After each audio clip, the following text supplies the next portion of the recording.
আসসালামু আলাইকুম। খুব ছোট্ট করে আমি আবারও বলতে চাই কেন আমি সোশ্যাল মিডিয়া কন্টেন্ট বানাচ্ছি এবং কেন আমি মনে করি আমাদের চারপাশে যারা সচেতন আছেন, যারা আরও ভালোভাবে জীবনকে পর্যবেক্ষণ করতে চান, জীবনে নতুন কিছু ডাইমেনশন অ্যাড করতে চান, আমাদের সকলের একসাথে কাজ করা উচিত। আমাদের প্রত্যেকের একে অন্যের কথা শোনা উচিত। এই সোশ্যাল মিডিয়াতে যে অসুস্থ ধারার কন্টেন্টের বন্যা বয়ে যাচ্ছে, এই বন্যা আমরা সবাই ঠেকাতে পারবো না, কিন্তু একই সাথে একই ধারায় যদি আমরা সুস্থ ধারার কন্টেন্ট, নলেজ শেয়ারিং এর কন্টেন্ট, জীবনকে দেখার যে জীবনের সঠিক দৃষ্টিভঙ্গি আছে, সেই রিলেটেড কন্টেন্টগুলো যদি আমরা সোশ্যাল মিডিয়াতে না রেখে যাই, তাহলে আমাদের পরবর্তী প্রজন্ম তারা একটা অসুস্থ ধারার কন্টেন্টের মধ্যে হাবুডুবু খাবে এবং তাদের নিজেদের যে জীবনের বোধ সেটা কখনোই সঠিক হবে না।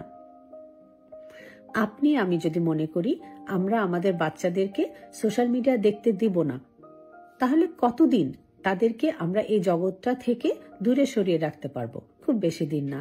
তারা যখন বড় হবে, তারা যখন অ্যাডাল্ট হবে, তারা এই মিডিয়ার মধ্যেই নিজেদের অবস্থান খুঁজে নেবে।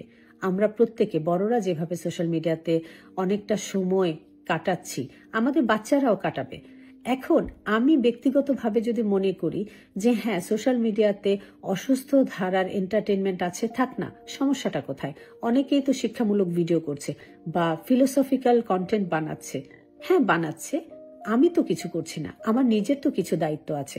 আমি মনে করি ব্যক্তিগতভাবে এটা আমার একটা জীবন বোধ থেকে আসা একটা সিদ্ধান্ত। আমি আমার জীবন বোধ, আমার জ্ঞান আমি মানুষের জন্য উন্মুক্ত করে দিতে চাই। আমি 1-to-1 মানুষের সাথে যখন কথা বলি, আমি তাদের জীবনের কথা বলি, আমি তাদের চাকরি জীবনের কথা বলি, আমি তাদের ব্যক্তি জীবনের ডেভেলপমেন্টের কথা বলি, কিন্তু সেগুলো হয়ে যায় একজন ব্যক্তিকে কেন্দ্র করে, একজন ব্যক্তির জন্য।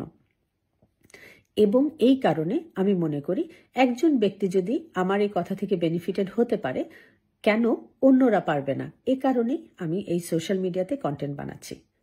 হতে পারে এটা হয়তো ম্যাস পপুলেশনের কাজে লাগবে না, আমার তাতে কোনো সমস্যা নেই, কিন্তু যদি একজন ব্যক্তিরও কাজে লাগে, আমি আমার personal and professional development related, আমার ক্যারিয়ার এক্সপিরিয়েন্স রিলেটেড যে ইনফরমেশনগুলো শেয়ার করছি, আমি আমার চিলড্রেনকে কিভাবে বড় করছি, আমার যে জীবন সম্পর্কিত যে ভিউটা আছে, এই ভিউটা দিয়ে যদি কেউ বেনিফিটেড হয়, আমি এখানে কোনো সমস্যা দেখি না।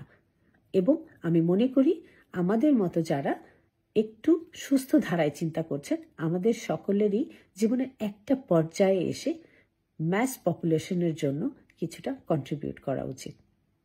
এটা আসলে সমালোচনার কোনো জায়গা থেকে নয়।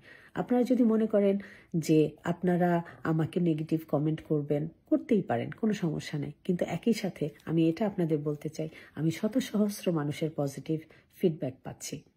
আমাদের সেটা কাউন্ট করতে হবে, আমাদের সামনে এগিয়ে যেতে হবে, আমাদের পজিটিভ কথা বলতে হবে এবং পজিটিভ কথা শুনতে হবে। শুধু একলা আমি এই পৃথিবী চেঞ্জ করতে পারবো না, কিন্তু আমি একা বলে আমি বসেও থাকবো না। আমি সামনে এগিয়ে যাব। আমার যতদিন আল্লাহ আমাকে সুস্থ রাখবেন, যতদিন আমার মেধা থাকবে, যতদিন আমার সুস্থ মানসিকতা থাকবে, আমি আমার কাজ চালিয়ে যাব ইনশাআল্লাহ। আশা করি আপনারা আমাদের পাশে থাকবেন। ধন্যবাদ।